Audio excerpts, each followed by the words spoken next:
মেয়েদের থেকে সতর্ক থাকেন। আপনার রিজিকের সামর্থ্য হয়ে গেছে, আপনি বিয়ে করে ফেলেন, কিন্তু কোনো রকমের হারাম কোনো সম্পর্কের দিকে যাবেন না। খুবই খারাপ জিনিসটা।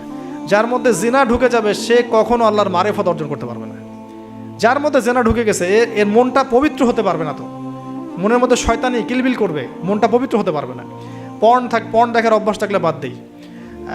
মেয়েদের দিকে তাকালে চোখ নিচু করার অভ্যাস করার চেষ্টা করি। আমি তো আপনাদের শহর ঘুরে ঘুরে আসলাম একটু আগে। এখানে তো চোখের হেফাজত করাটা ঢাকার মতোই কঠিন।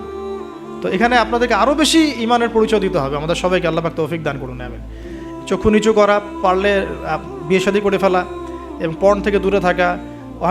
হয়তো আমরা ইউটিউব ফেসবুকে অনেক মুভিজ দেখি, এটা দেখি, ক্লিপ দেখি, এগুলো বন্ধ করতে হবে। যদি আমরা সত্যিকার অর্থেই চাই যে ইসলাম নিয়ে কিছু করতে, এ যুগের আবু বকর ওমররা যেভাবে চিন্তা করতেন ওইভাবে চিন্তা করতে হবে। আল্লাহ পাক আমাদের সবাইকে কবুল করুন। আমি আর আমাদের সন্তানদের ব্যাপারে আমরা ফিকির করব, তাদেরকে আমরা কোথায় পড়াবো, কিভাবে মানুষ করব, এই বিষয়গুলো ফিকির করব। একটা ফিকির আমি ঢুকাই দিচ্ছি আজকে। এই ফিকিরটা নিয়ে এত হার্ডলি কখনো বলি নাই, এখন বলছি। সেটা হলো ফিজিক্যালি ফিট থাকার চেষ্টা করব। ফিজিক্যালি ফিট থাকাটা অনেক বেশি ইম্পর্টেন্ট, যেটা আমি নিজে এখন সাফার করতেছি। এই যে মাহফিল টাহফিল, এগুলো ঘুম হয় না, খাওয়া ঠিক নাই, জার্নি এই করতে করতে মানে দেখা যাচ্ছে যে আমরাও ফিজিক্যালি অনেক সময় এই বয়সেও দুর্বল হয়ে যাচ্ছি, মানে ইফোর্ট দিতে পারছি না, ইত্যাদি ইত্যাদি। অথচ রোজা রেখে আমি নিজে, আমার মনে আছে, রোজা রেখে আমি 2 বেলা 2টা ম্যাচ খেলেছিলাম।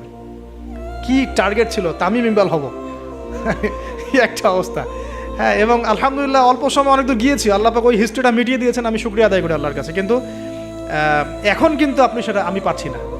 আমি এখন আমাদের বাসায় যে রানিং মেশিনগুলো আছে, এগুলোতে দেখা যায় 20-30 মিনিট দৌড়ালে আমি হাঁপায় যাচ্ছি।